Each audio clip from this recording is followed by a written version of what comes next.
Hello, everybody. Welcome to the Empower Hour. Hello, hello, hello. My name is Adriana Spezzafero. I am one half of Peace and Plenty, and I am super excited for today's guest.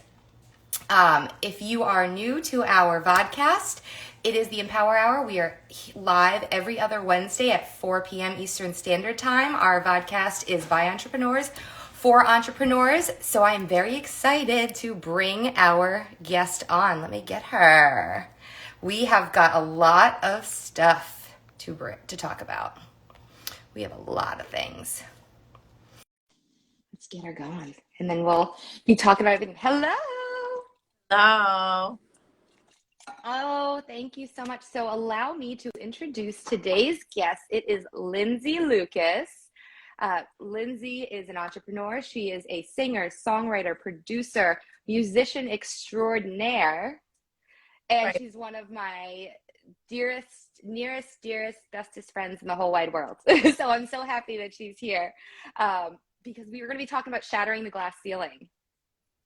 So without further ado, Lindsay, the floor is yours. Oh my goodness. Well, thank you so much, Adriana, for having me on. It's so nice to Of course. be in a lovely space, which is, female entrepreneurs, and this is just exciting to be a part of it. But yeah, thank you. Shattering the glass ceiling. Okay. Well, before we get into that, tell everybody about your background, what you do, where you're from, all the things.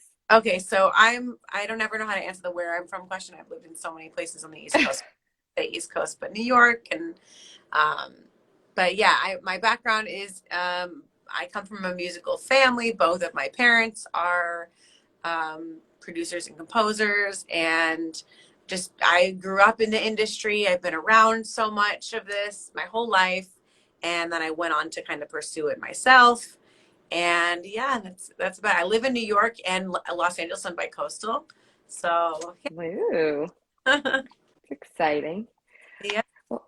So if you may or may not know and I've just learned this, somewhat recently, the entertainment industry that's a tough world to be in, right?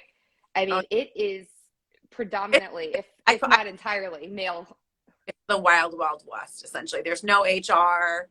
It's just, if you're a woman, like, dear God. Oh my God. I don't know how you do it. So yeah, that's why this is so fascinating to me, because it's a male dominated industry and you are a strong female. So let's talk about it.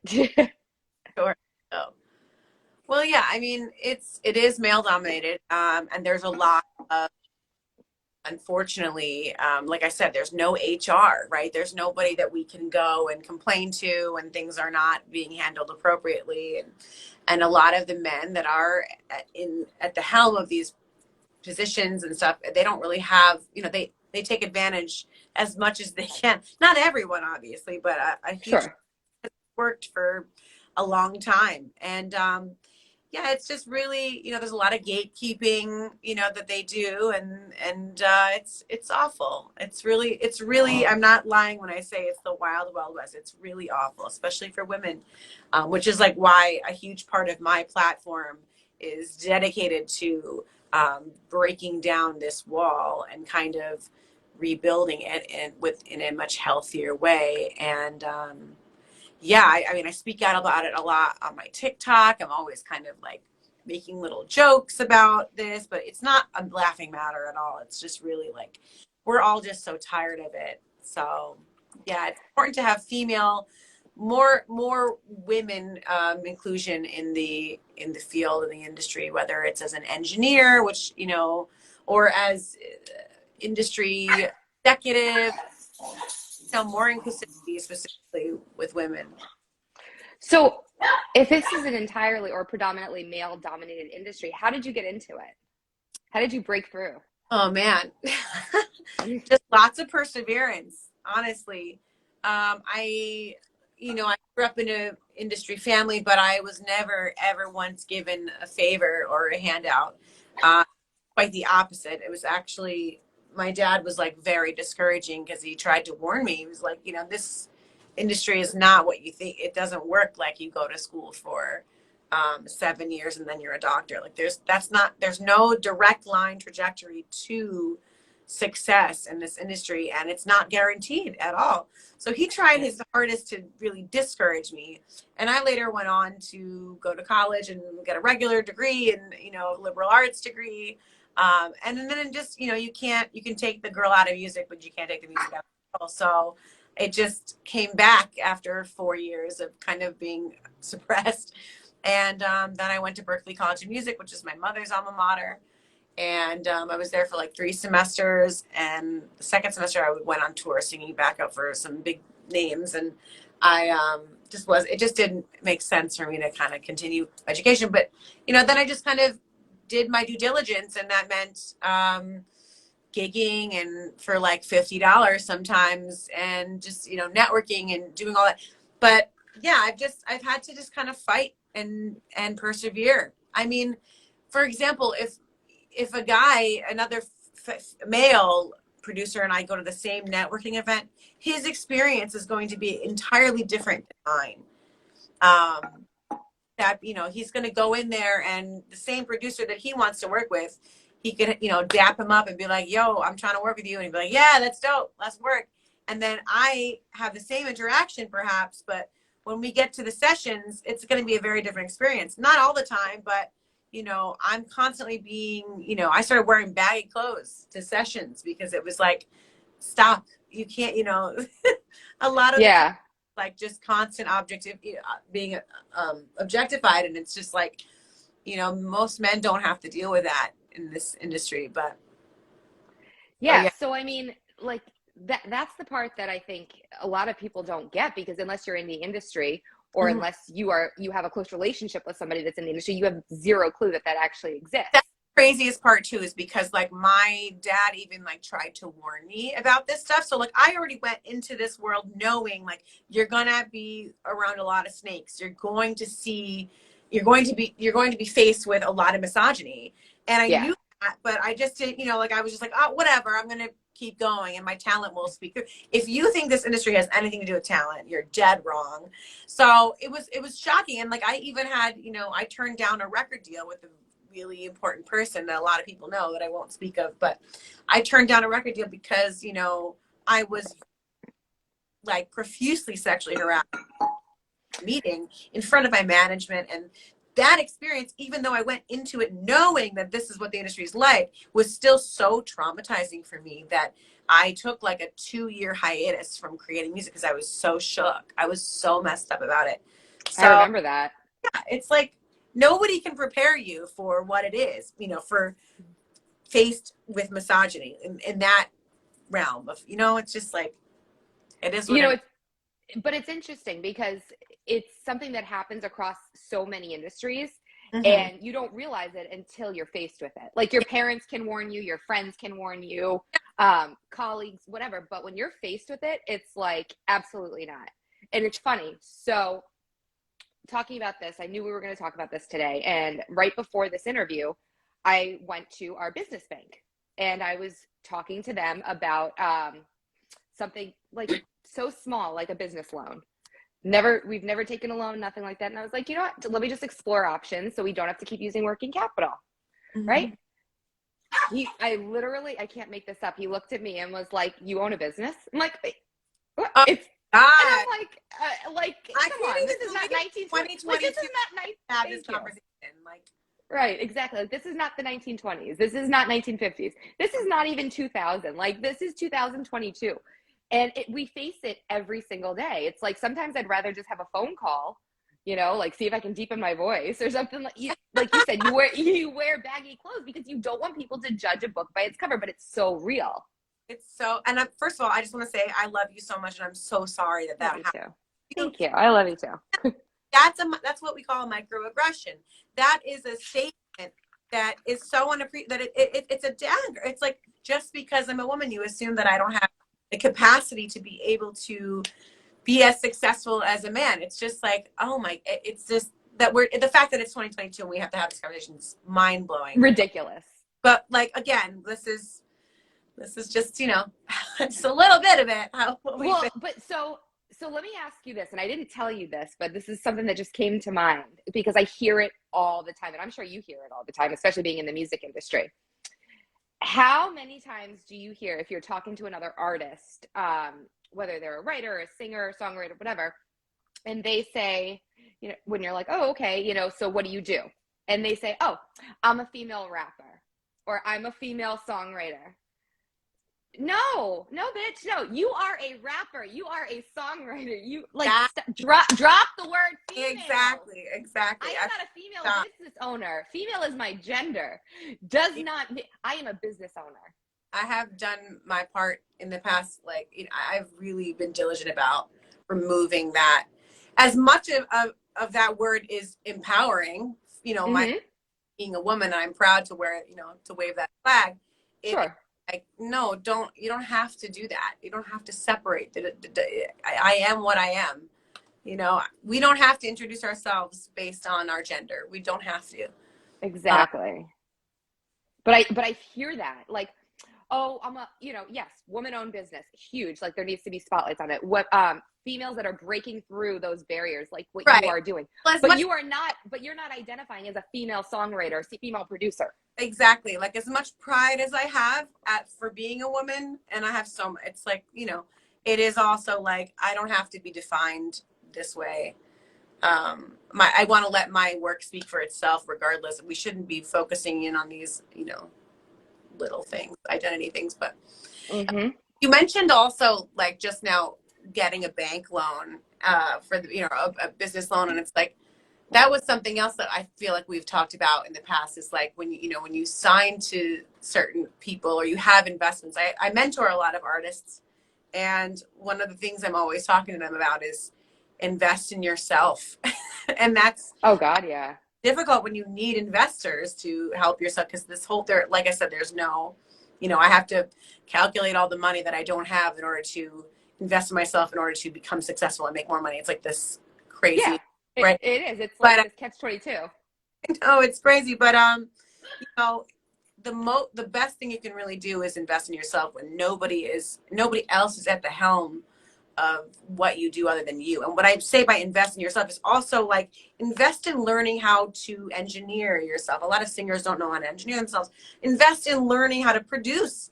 Invest in other pieces of the puzzle where it's like it's not just in your hands. You don't rely on anyone else's schedule, and you know you are capable of so many things, which is what I have done, and which is what you have done in your life. You can wear hats, we can wear many roles, and which is why we are on a trajectory of success. You know, and it gets bigger and bigger and bigger. So.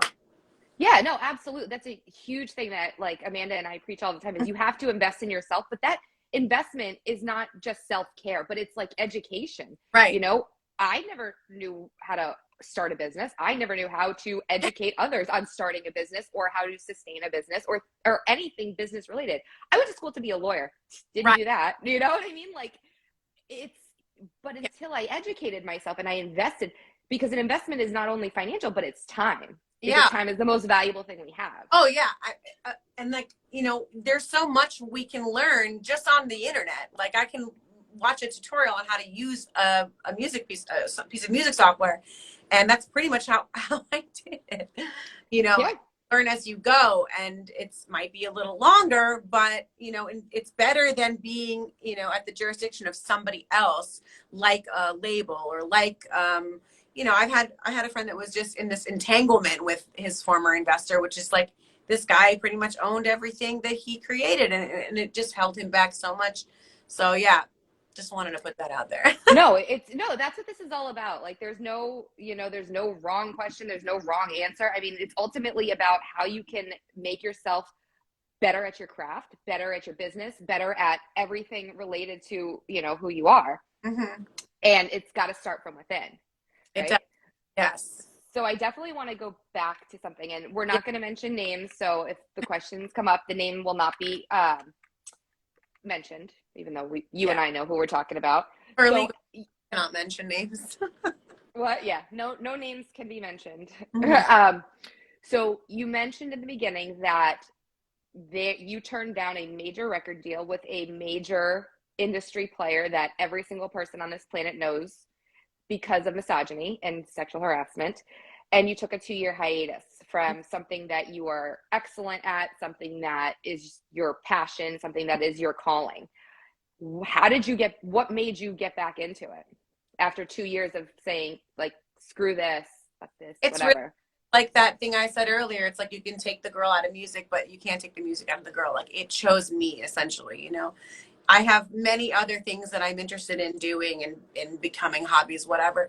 But music is just, it's just a part of who I am. It's my, you know, it's in me. And so I basically just took the time to really heal. And I don't really think I'm ever going to be fully healed from that experience. But, you know, the initial shock where wore off, and I kind of just took a break, which I think is so important, specifically for artists, but even in your line of work too, you know, like taking a break is so important for everyone. You because everybody gets burnt out. Yeah, burnout is so freaking real. Exactly. So I took that, and I think that's really just what brought me back, was just the, you know, the fact that it's like, this is who I am at my core, and I love this. This is my passion, and I want to, you know, recultivate that in a different way now that I've learned a lesson, and I can head into it a little bit wiser, a little bit stronger. And yeah, I was inspired. I mean, I cannot turn off inspiration. It's like, for me, it's like I bleed music and lyrics every single day. I have a problem. It's not a problem, it's your passion. Yeah, exactly. So it's one of those, that's how I got back. But I will tell you, it took a lot of therapy. It took a lot of, you know, time off. And I was like, I'm just going to go to work and be a nanny. And I was a nanny at the time. I'm going to go be a nanny and like my 9 to 5. And I'm going to go to the bar after work and have a drink with a friend. And I'm going to go home and I'm going to just go to bed. And I'm not going to focus on my dreams. I'm just going to focus on going through the motions until I feel like I'm back in the game. And that's basically what happened. I also had some other friends of my peer colleagues, and they were just like, you know, will you open for me at the show? You know, they were kind of like begging me to come back in. And that was very helpful too. Is the support from my peers was also, you know, you like people like you've always come to all my, whether it was like a little. I went to Wally so much, and he sang at my wedding. Yes. Oh my God. I forgot all about that. I didn't. It was like the best thing ever. Are you kidding? and let me just preface this by saying Lindsay is much more than a wedding singer. But weddings, there's nothing wrong with being a wedding singer, but she is like, my lights on basically is. No. Oh my gosh. But when I tell you, this girl can sing. Thank you. I mean, like, I think if I was going to describe your voice, it is a cross between Amy Winehouse and Etta James. Oh my God, I'm so flattered. Oh, stop it, please. I get so many. It's funny because like I am a very versatile singer. So like because of weddings, weddings was kind of a great gig to get my chops up as far as like, I play different characters. I do like impressions. Like I'll do Stevie Nicks impression. I'll do Shaka Khan impression. I'll do an Amy Winehouse impression. You know, I do lots of different like, you know, impressions. And then it also kind of, not just vocally, but like songwriting wise, like I learning almost every top 40 song from 1950 to current day was kind of like a real boot camp as far as like the muscle memory in my brain is, this is how song form works. This is how songs are written. Okay. This is where, when I go to write a song, it's like, oh, I've learned so many that it's like, you know, my ear is so trained, so developed to just understand music composition now. It was before, but this was like crazy. So I really chalk up a lot of that to, you know, paying my dues as a wedding singer, because there's so many people that, I mean, people don't know this, but there's so many like industry plants, so many artists that are just like, you know, oh, you got a big following on TikTok, you'll be a great singer.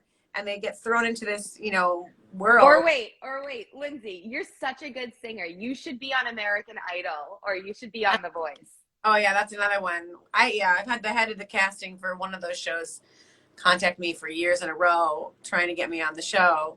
I think now maybe I might even do it. I don't know. But years ago, I don't know. I'm kind of against it, because they kind of own you signed this agreement where it's like everything's rigged, first of all.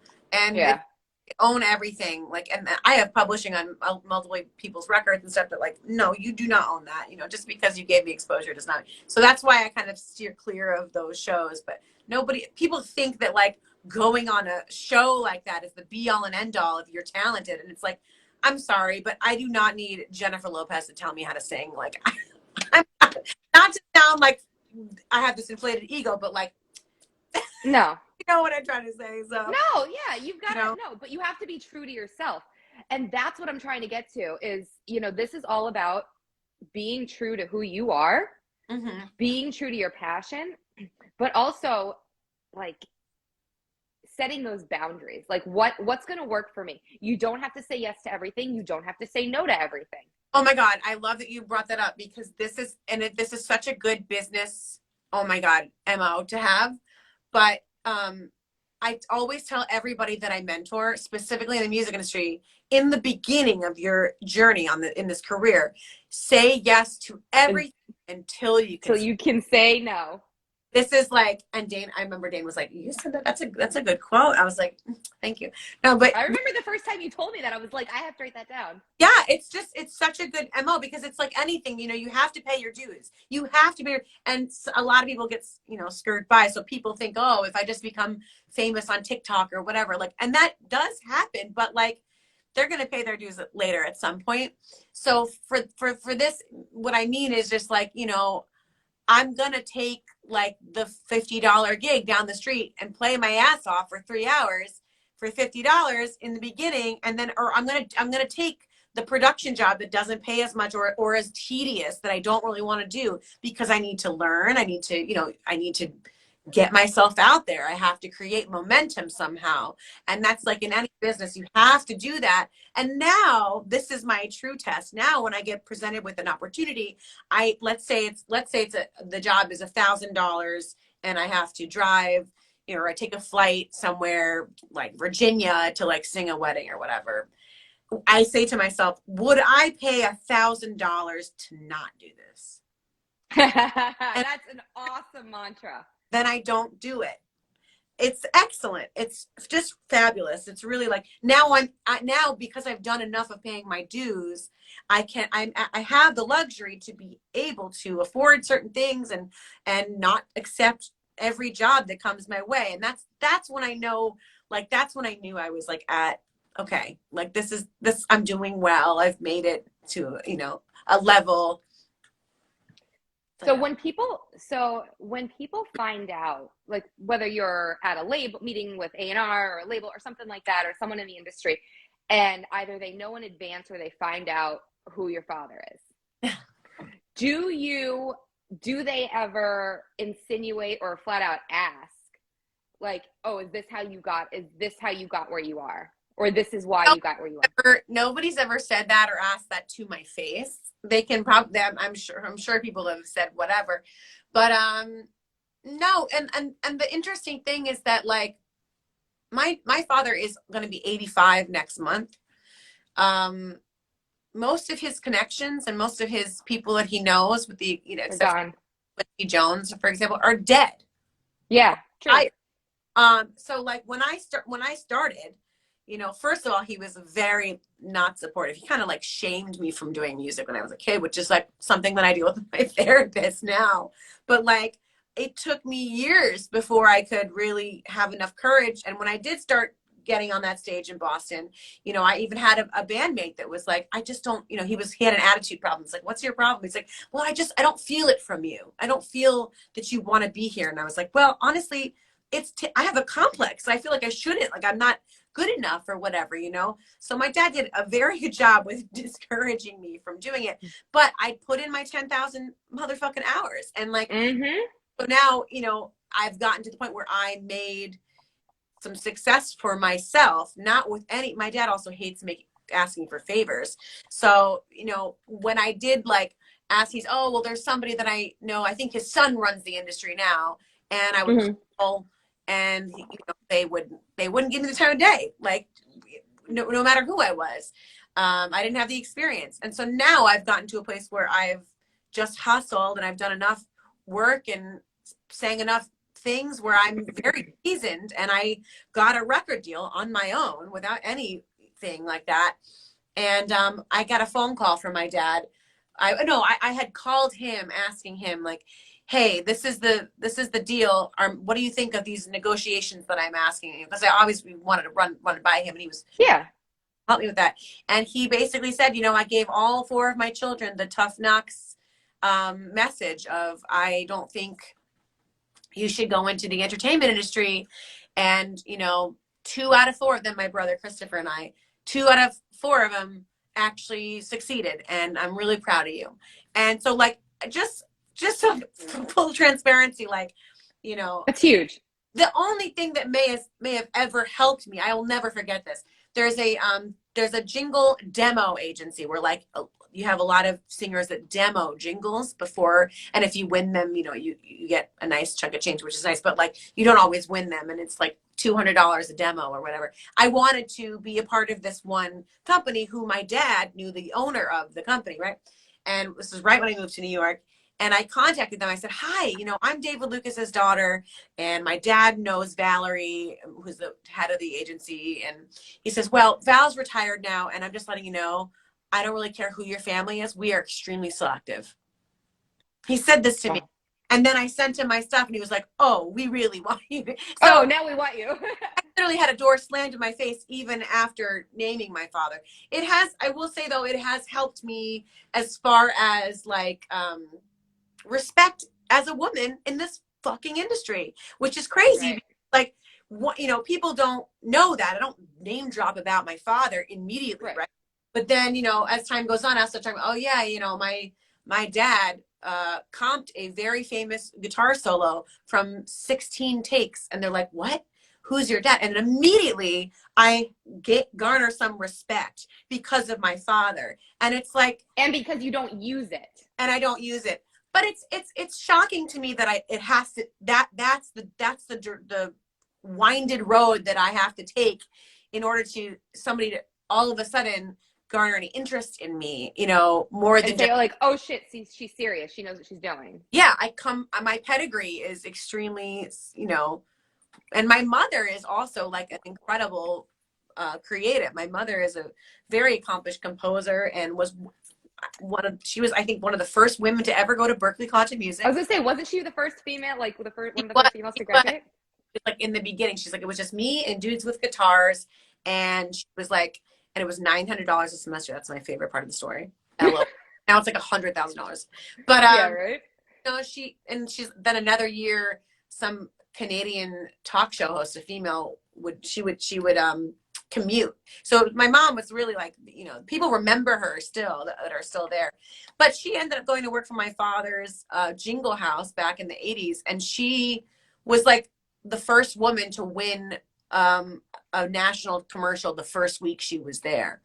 And it's like, I come from also like her mother. My grandmother went to night school after she had kids in her like 40s, and then decided to open a man's business, a construction company, in the 50s. Jesus. Became a big conglomerate. So I come from a bloodline, a pedigree of boss energy, essentially. And, my parents helped me get through college financially. But other than that, it's been all of my own hard pounding of the pavement. And it has not been easy. It's not been easy. No. But has it been worth it? Oh yeah. Because I'm being true to myself at the end of the day. And I feel like I'm definitely making a difference as far as when I mentor artists. That's one of my favorite parts of this, is like, my dad was a mentor to so many people. So I watched him, and I kind of absorbed a lot of his stuff. And now I've had my own real world experience and perseverance with it, that I can really help others and say, don't do this, or like, please, I promise, I know your relationship sucks. Put it into your music. Don't trip too much. Don't put all your energy. I love being able to have these like real conversations with young artists that are really aspiring to do big things, because like I have been down a road that I didn't need to go, anyway. Yeah, it's worth it. No, but it's so true. It's like, I mean, I take away so much from just all these pieces of information that you're sharing. But the truth is one, you have to find a mentor. And whether that's, it doesn't matter what industry, what business you're in, like finding someone that is better than you in what you do. Yeah. And learning. never stop learning. Correct. I never stop learning. It's and for me, it's been some teachers. It's harder when they're your family, even though my dad was a big, you know, my mom too. It's hard when it's your family. Well, because they're still your mom and dad. Exactly. But and it doesn't have to be just one person, you know, but I think it's nice to be able to feel real love and support, you know, not just like, and obviously we have boundaries, but what I mean is like somebody who believes in you to a point where it's like you can feel that, which is then it transcends into like they really love and believe in me and support me. That is when you really, I feel like it's magic, you know. Yeah. Oh my God. Yeah. Because nobody wants to support you, or most people don't want to support you until you're big enough that they can support you. My favorite thing in the world is the dick riding. It's just, it's funny, but it's ridiculous. Bandwagon forever. Exactly. So I have a couple more questions. Yeah. All these things I was thinking about that I love when you ask me questions. I know. Well, so, you've seen me you've seen me go from high school girls the anthems at basketball games. Oh my God, I forgot about that. You used to, you know, well, like, look at this girl who can sing. She's like 12. I want to be her friend. That's so funny. And then, like, you know, you saw me paying my dues singing Tuesday nights at the Brahmin in Boston, you know. Oh yeah. You saw me, and then Wally's weekends, which I still barely have, which is, you know, as a wedding singer. And you've seen me go through the trauma of having the door slammed or being sexually harassed or being, you know, just a victim of misogyny nonstop in this industry, and feeling like, you know, I've had so many projects fall through because the producer caught feelings or didn't like that I wasn't going to be intimate with them. And it's like, it's just, so you've seen so much of me, and I love being able to come back to you whenever I need your love and support. Oh, and likewise, and I love you to death, and I just think your story is so powerful because it's something that nobody really talks about in general. Just, I mean, you know, women are still making 60 cents on the dollar for every man, which is so fucking ridiculous if you ask me. Like, come on. Which is why I started my own business, because I'm not doing that, you know? No. Yeah. I'll write my own check. Hell yeah. It's like you have to stay, you know, you have to stay focused and just be true to yourself. Like you said, you know, it's got to be your passion. It's got to not just be like a job. It's not just be something that you have to do. Like, you have to want to do. You have to get up out of bed every single day and want to do whatever it is. You know, for you, it's singing. For me, it's to help business owners. And one thing, like, I didn't even think about until now, but you've been on social media longer than I think anybody else I know, right? No, you have. Like, you were like one of the OGs, like on Instagram. I remember when Instagram like started. Yeah, me too. Like with just photos and everything. Yeah. But you've grown a huge following. I think you have like 17 or 19. I don't even know, thousands of followers.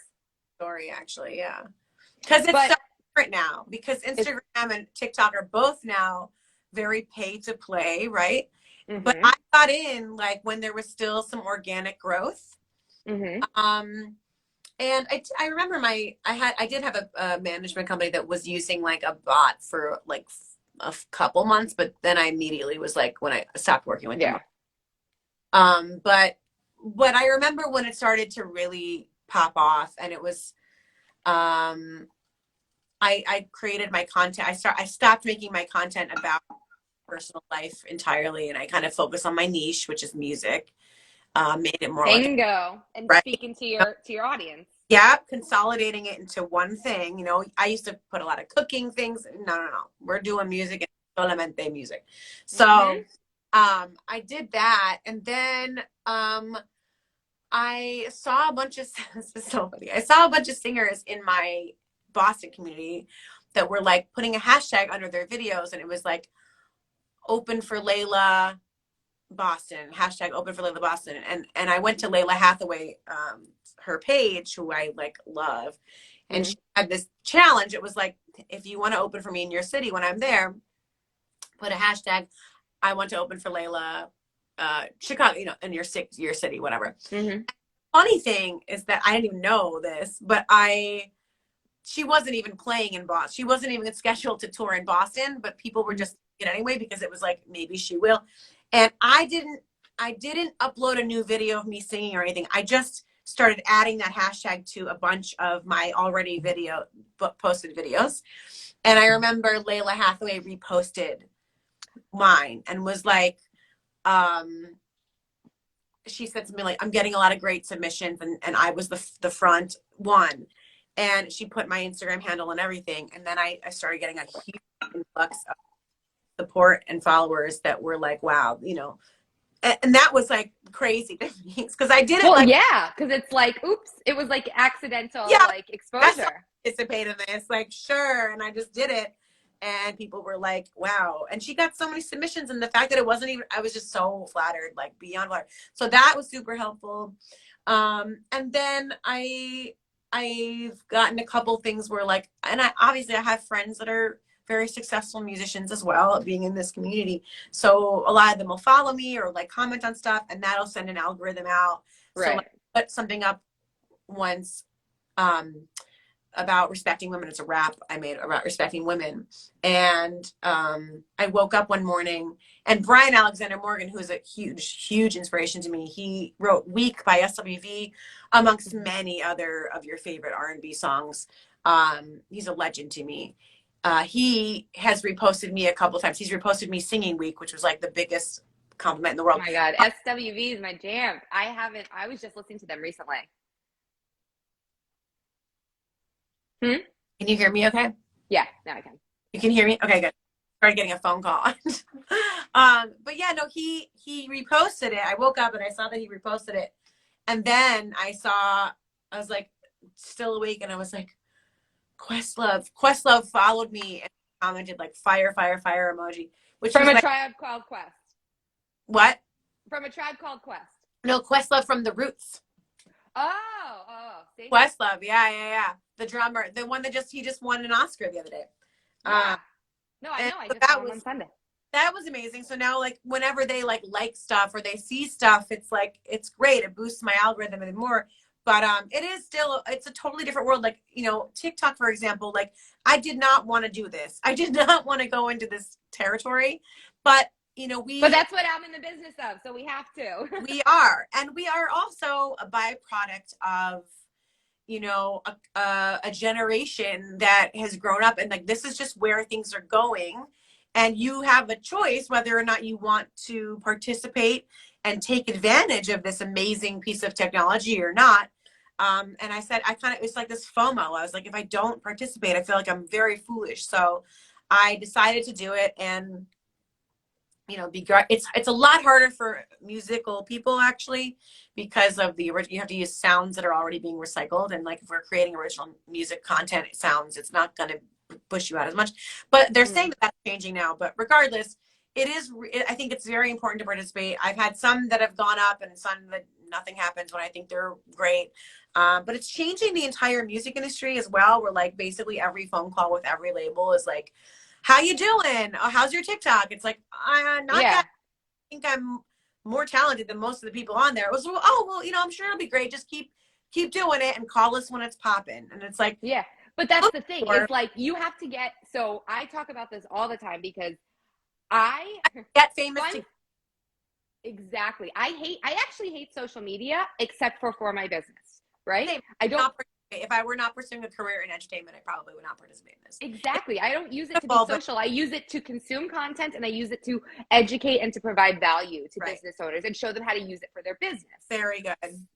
But the reality is you have to reach as many people as possible, as fast as possible, on as many platforms as possible, whether you like it or not. Yeah. And it's a pain. It's a pain. It's like a second job, essentially. And that's why a lot of people hire social media managers or strategists or, you know. And if you're looking for one, you know, please feel free to reach out. Exactly. No, I mean, it's a full-time second gig, part of your, I mean, that's why they have divisions of companies for that. So, you know, when you're an independent artist or an independent business owner, it's like a whole fucking. It is. It's literally, I mean, we expanded our business from just being events for small businesses to this whole social media coaching, strategizing, marketing, and advertising platform about a year ago, because most entrepreneurs cannot handle the influx or the growth, what it takes to have that hyper growth without an expert. Right. Which is also why we, provide free education and value and all those things. But it's so true. It is a full-time job. And it can be very fruitful. It can, but like it takes a lot of dedication. I post once a day. Everyone's like, oh, you gotta post more. I don't have time for that. I post once a day. But you're consistent to post once a day. That's huge. A lot of people, that's more than a lot of people do. Well, the way that I like to help people plan for this and make it a little easier is like I will usually film a bunch of little things in one day so that I have like 7 for the week or whatever little things. Yeah, you batch all of your content. Yes, and I'll change my shirt or something like that. Oh God, I'm guilty of that. I'll have like 6 shirts out and then I'll film a reel, stop it, change my shirt, pull my hair back, put a hat on. The lies we tell. Yes. But I'll do that, and then like I'll do like one big music one like once every couple weeks. Like I'm not gonna do like an original piece of content all the time unless I have plenty of time to do it. So that's because who has all that time? One a day consistency. But I feel like consistency structure in anything is like really good for morale as well. It just keeps you like, oh, I did this. I accomplished this. It's part of being successful is just kind of making a promise, a commitment, and following through. Yeah, and having the discipline to follow through. Yeah. Because I always, one of my favorite things is that there is a big difference between commitment and discipline. And motivation and discipline. Man. Discipline is what gets you successful. I am a procrastinator for sure.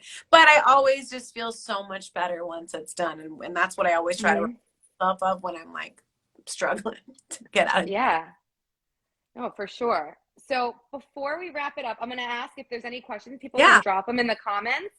Drop any question about anything in the comments and we will go through them. And if you're watching on the replay, wherever you're watching this, whether it's YouTube, Instagram, Facebook, just drop them in and I will make sure that Lindsay gets the questions. But while we wait for that, if there are any other questions, I wanted you to plug yourself. What upcoming projects can you talk about? Share your social medias, all the things. There's so many that I can't talk about. I know, they're secrets. Yeah. I mean, I have a project. I have 2 projects coming out. The release date is not set yet. We're still just creating everything. But one is like a very future soul or neo soul project, which is like what most people know me for. And then I have this other project, which is like an alias project under a certain name that I can't really talk about yet. But this is more Stay like tuned. Yeah, stay tuned. But this is a really cool one. More pop contemporary, like more it's like it's giving Avril Lavigne like Alanis meets like Doja Cat her. Yeah. The hybrid. But really I'm doing that project to kind of I have so many sides of me. I diversified so much with music that like it's hard to create and just choose one sound. So I have this other avenue that I kind of want to release into the world so that I can kind of get more calls like for, songwriting gigs. But I have some other artists I've been working with. I work with comedian Abby Feldman a lot. She's funny. I like her. So funny. She is just like killing it in LA right now. And if you don't follow her, you should follow her on TikTok and Instagram. She's Abby. freaking hilarious. You need to. So funny. I produce and co-write all of her musical comedy with her. And she's great. Doing big things. And I'm trying to think of some other artists. I'm definitely collaborating with a lot of other artists as a writer, but those are the main ones. And I have a record deal with this company, and I'm really excited about that. I'm not even allowed to talk about when it's coming. I think it's coming out. Yes, I can tell you it's coming out in May. I can't tell you the name yet. It's crazy, but this is going to be primarily, this is like my indie pop project, and this is like what I love. I love this project. And this, I met the guy that, my producer partner, I met him on a jingle gig, on a demo gig. Usually I record them remotely out of my house, but like 10% of the time they'll be like, we want you to come to our studio in Tribeca and do it here. Mm-hmm. And I remember I was broke and it was raining and it was 10 a.m. and I had to pick the kids up at 2. And I was like, I really don't want to do this, but I had to do it because I was hungry. And like I said at the beginning, say yes to everything. And I went and I was miserable waiting in the rain. And then I go in and I also was getting over a cold and I sounded awful. I bombed the jingle, like totally bombed the jingle. Oh, please. Totally Girl, bombed. you couldn't bomb singing if you tried. I Me bombed and it. can't hear it too. I bombed it and I did not win it. But one of the guys there liked me enough, and he called me in the beginning of the pandemic. Was like, hey, I think you're really dope. You want to write some stuff for TV sync and film stuff? And I was like, absolutely. And fast forward to like a year later, 2 years later, we got a record deal. So well, that's the thing. Like, I know we've talked about it before. Like, everything happens exactly how it should. The universe, God, whatever you believe in, does not make mistakes. Yeah. But it's so important to just, in the beginning, say yes and diversify and put yourself out there. And, you know, don't be afraid. My biggest message for the women in this room is like, don't be afraid to just be who the fuck you are. Do not be afraid. And yes, like we have to kind of like navigate certain terrain strategically, if you know what I'm saying. But you know, don't be afraid to have the biggest dick in the room. Like, you know what I'm saying? Hell yeah. Way that I work. Because I do, I know. I go into a room and like, I have the biggest dick in this room. And it doesn't mean be cocky, all puns intended. It doesn't be a confident, overconfident piece of shit. But you have to walk in there with some form of confidence, because we as women are naturally marginalized in most work settings. So that's what I'm trying to say. You don't have to be an asshole or a dick, but just no. But I mean, go in there with the confidence. Yeah, go in there with the confidence that's bigger than Beyonce. Like, because you know what? Right. They don't know any different. Yeah. So. Awesome. Well, this was so much fun. I'll share all your social medias, but on Instagram, she's Linstagram. I know. I don't know what your TikTok handle is. Is it Lindsay Lucas? It's music on TikTok. Oh, okay. Yeah, I'll post it all. And then that was it, I guess. Thank you so much for sharing all that information. And I'm so excited and so happy for you. And I love you. And can't wait to share publicly all these new projects and all these shouting out. So excited. Yay. All right, you guys. Well, thank you. Best of luck with your amazing business. I know I have no doubt in my mind it's going to be even more successful than it is today, tomorrow. So I love you. I love you. Thank you. And don't forget, we will be back in 2 weeks at 4 p.m. Eastern Standard Time. Thank you, Lindsay. I will see you soon. Bye. Bye.